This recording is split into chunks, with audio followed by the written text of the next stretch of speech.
Hey y'all, it's Ricky T, and I'm here in my dining room here at the Taylor Plantation in beautiful Beech Grove, Indiana. It's a gorgeous day today.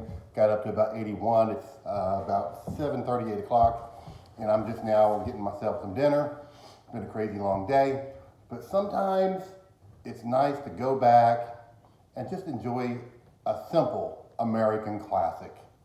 Something from your childhood that you just don't have very often now that you're a full-grown adult and you can go to the grocery store and buy whatever groceries you want with the money you made.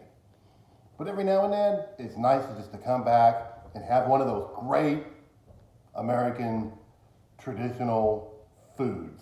And so today, I'm going to show you, and this particular one isn't perfect because I didn't have all the ingredients perfectly, but I'm going to show you the proper way to make a bologna sandwich.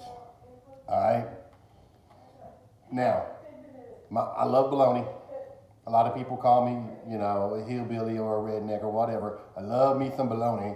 I normally like to eat it on saltine crackers. I'll eat it at lunchtime on saltine crackers.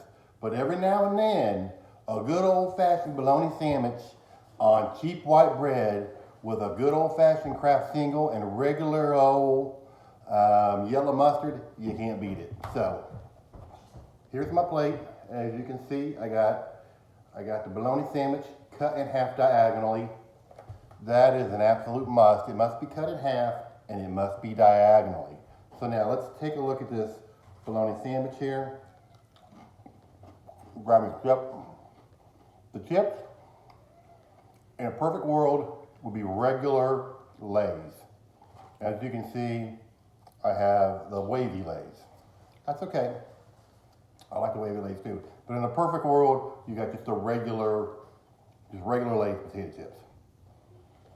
All right. Now, the other thing that's not perfect about this is you want to get just the regular good old-fashioned Eckrich prepackaged bologna that's on the prepackaged meat rack at the grocery store.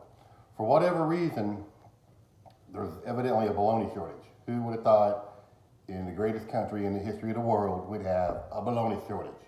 But for the last 3 weeks when we went to the grocery store, there's been no bologna, no Eckrich bologna on the rack. So maybe we're just getting there at the wrong time. So if you get just the regular Eckrich bologna, you put 3 slices. If you get the thick cut, which is what I prefer, you put 2 slices. So here's what you got. You got the cheap bread, which this is the kids like sunbeam bread. I got some nicer Italian bread with the little sesame seeds on it in there that I normally use to make a sandwich.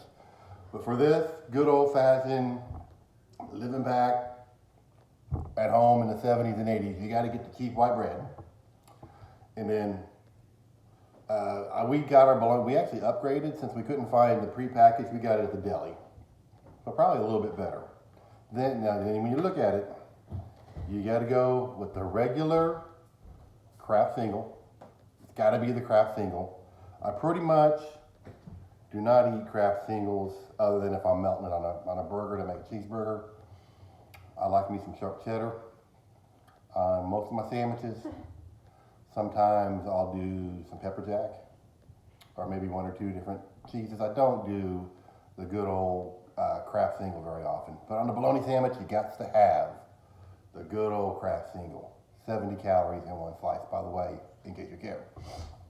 And then the chips, you got to put the chips, looky there, you got to put the chips right on the sandwich.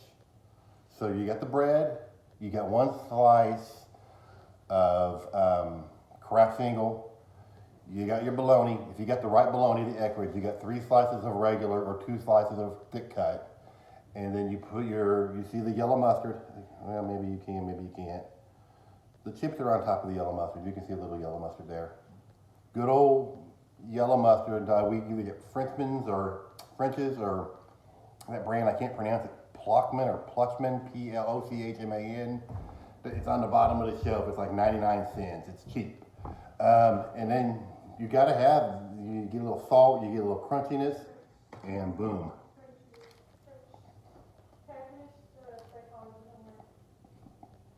Mm-mm. Mm. It's 1978 all over again right now. There we go. So, Someone wants your food. that's how you do it. That's how to make the perfect bologna cheese sandwich. All right, y'all. I'm gonna get off here so I can enjoy this. Until next time, God bless God bless America. America.